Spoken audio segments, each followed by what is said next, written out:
I've got something super special for you today. It involves kids.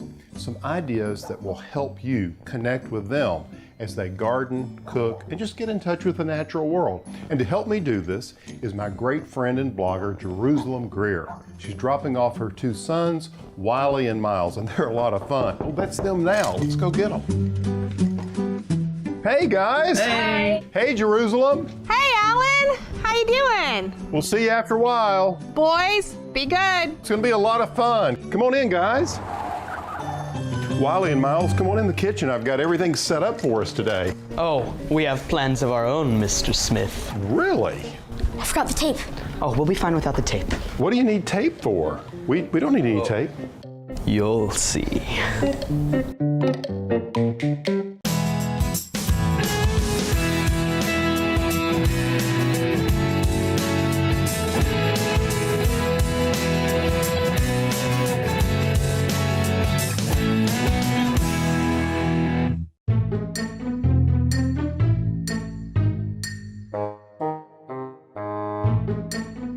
Can't we just talk this out? I mean, I know you want to do the show all by yourself, but is this necessary?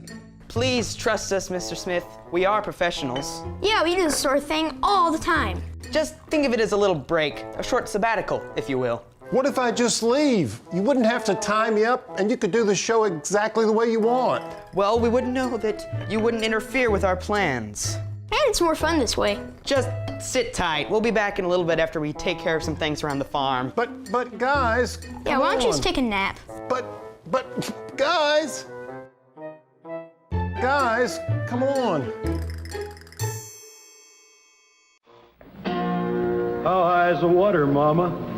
2 feet high and right. A rule breaker and outlaw in his own right, Johnny Cash's career was greatly influenced by his early childhood experiences growing up in Dyess along the Mississippi River Delta. Today, the Dyess colony has been resurrected through the restoration of several historic buildings, including Cash's Boyhood home, which exhibits the lifestyles of typical colonists and the impact this area had on those families.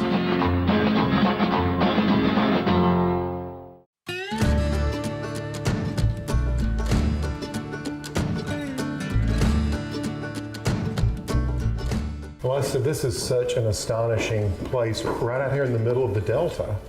I know, it was swamp until 1934, whenever Franklin Roosevelt had the idea of creating a New Deal colony to try to get families off of the relief rolls after the flood of '27, the droughts, the stock market crash. One of the families that came out of this, one of the success stories, is the Cash family. Of course, everybody knows Johnny Cash. That's right. They moved into the colony in 1935 along with the other 500 families, and they stayed here until 1953. So this house represents a typical Dyess settlement home. Exactly. Yeah. Exactly. The Cashes were just one of 500 families that moved here, and this is their house that we've been able to preserve, but this is typical for everyone who lived in Dyess. But a neat story is whenever Mama Cash, like many other women, came into Dyess, when she moved in here, there were 5 cans of paint sitting on the floor. And she sat down and cried because she had never lived in a painted house before. Oh my goodness. So it was really something that was emotional, and Johnny, as a 3-year-old, remembered that. Looking at the floor cloth, which is the reason we're wearing these booties, this is the original floor cloth that was in here. That's right. Miss Joanne, which is Johnny's sister, who also grew up in this house, said Mama had a red floor with white roses, and we didn't see it. Yeah. And as they pulled out layers of subflooring, this is what was underneath. Yeah, very good. So this is the very floor that Johnny Cash played on. Right behind you is Mama Cash's actual piano. That's her piano. This is her piano. That's the piano with the that family he talks gathered. about, yeah. Yes, the family gathered around, they sang songs. That was her piano, and it's been preserved in Dyess. You literally can touch the soil that has shaped so many families. It's a part of our American heritage, and it creates who we are. It's that resilient spirit to overcome the odds, to band together, to make something out of literally nothing.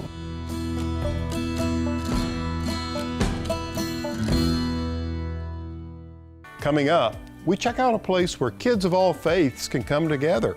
There's no right or wrong way of doing it. It's just how you find your peace. And later, forget canoeing. These kids are learning how to cook at Culinary Camp. Stay with us.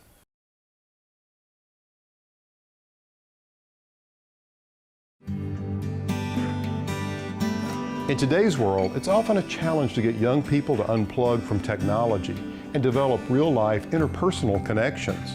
For the teenagers of a multi-faith group in Arkansas, the House of Prayer in Little Rock provides a space for open discussions as well as meditation. I'm Emma Figarski, and I'm of the Jewish faith. And I'm a Muslim. I'm a Methodist Christian. And I'm a Buddhist. I'm here today with my youth group, which is called the Multifaith Youth Group of Arkansas. I started this group 3 years ago, and the reason I started this group was, for me, my faith is very important. I find so much beauty in my faith. But every time you look at the newspaper or media, all you see is faith as a dividing force between people, and that's what I saw kids going through. So I wanted to create this platform of dialogue where youth can come together and have meaningful discussions about their faith, about faith of other students around them. It's made me think a lot about other religions, not only just what they believe, but also what people stand for. The whole idea of the group is to have a space which is safe, which is diverse, which is inclusive, where we can not only learn about each other, but we can also respect each other, celebrate each other, and cherish each other's customs and traditions. So we have to be open-minded. I don't know, I feel like when we learn how different we are, we're like, okay, you're different, I'm different, but we still love the same TV shows and we still go see the same movies. So we're really just the same. And we can just love each other even though we're like so different. Most of our dialogue meetings have a specific theme to the meeting. Everything needs to be aligned with their shared values within their own religion. Like today we are meditating, and they all have some form of meditation in their own faiths.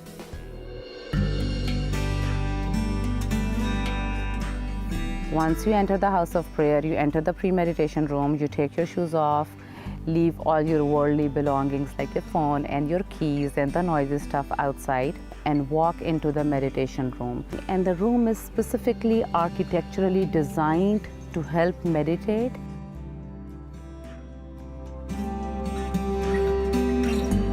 We are going to have a good 30 to 40-minute dialogue about their experience of meditation.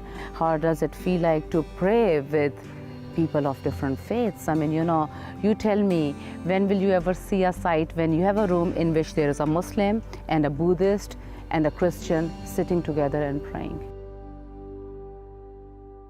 Up next, these kids aren't making macaroni art, they're learning the culinary arts. You won't want to miss it.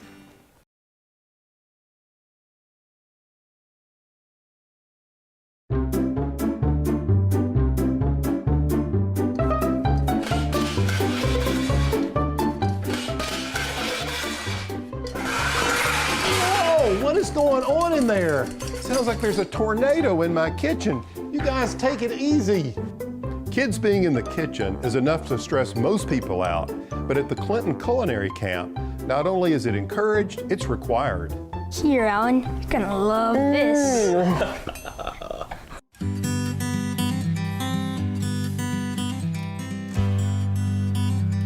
He's so cute. I'm with the Clinton Presidential Center Culinary Camp. It's my 4th year, and essentially we learn how to cook. And we're here to, kind of look at all the ingredients and learn where our food comes from and the quality of it.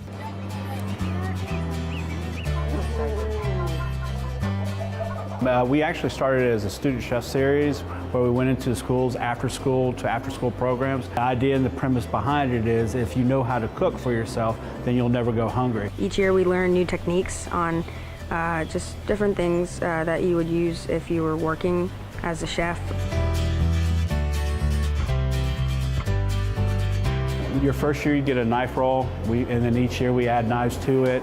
They get their own jacket each year with a bar. So 1 bar is first year, 2 bars, second, 3, 4. The first year, that's really about teaching them urban or self-farming, nutrition and sanitation. Second year, we really hone in on the skills. We break down all types of proteins. They really sharpen their knife skills. Now the third year Culinary Camp, they have cupcake wars. We pull in food trucks. We go down to the farmer's market, give them $20 for each group. They come back and have food truck competitions. They love it. Every kid I've talked to just loves the program, is excited to come back. It's a passion for most of these kids. They love being in the kitchen. They love to be creative, and this is an outlet for them. Each Culinary Camp culminates with a reception for the parents. This year is pop-up restaurant, where it ends up in a restaurant where we set it up from start to finish, and so they develop menus. It's an a la carte, seated and served dinner that they seat, cook, and serve their parents. The theme this year for the pop-up restaurant is the 50s Diner. All right, table one, ready to serve, table one.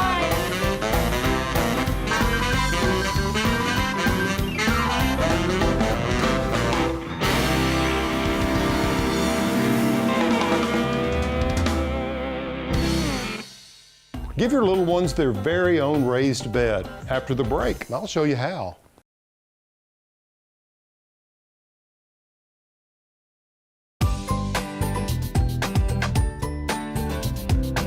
Why not give your kids some gardening space of their very own with this great little kiddie pool raised bed? It's a fun way to recycle those old plastic pools while teaching your little ones the joy of working in the soil.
Up next, we'll show you a super fun garden do-it-yourself project for kids of all ages.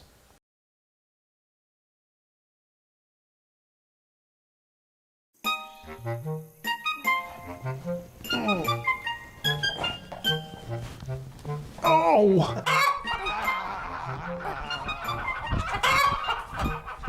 Hey, you guys, be gentle on the grass out there.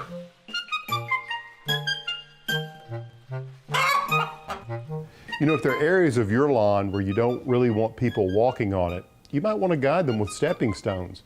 They're actually easy to make. Check this out.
Want to learn more?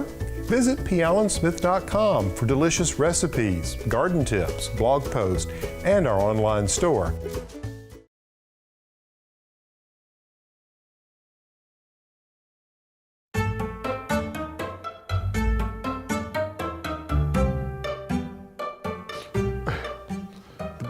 The boys.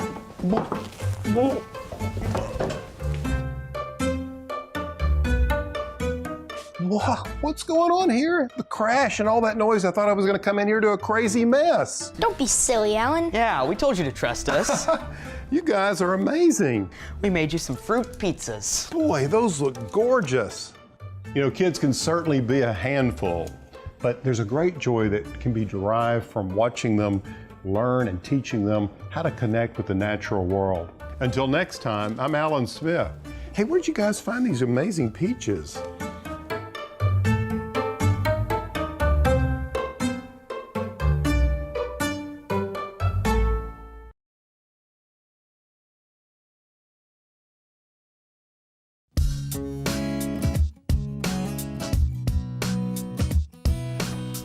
Gosh. Guys! Hey, Miles.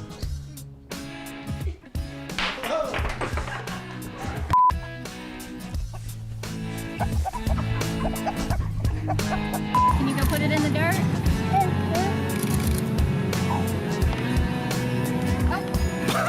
This is how we plant.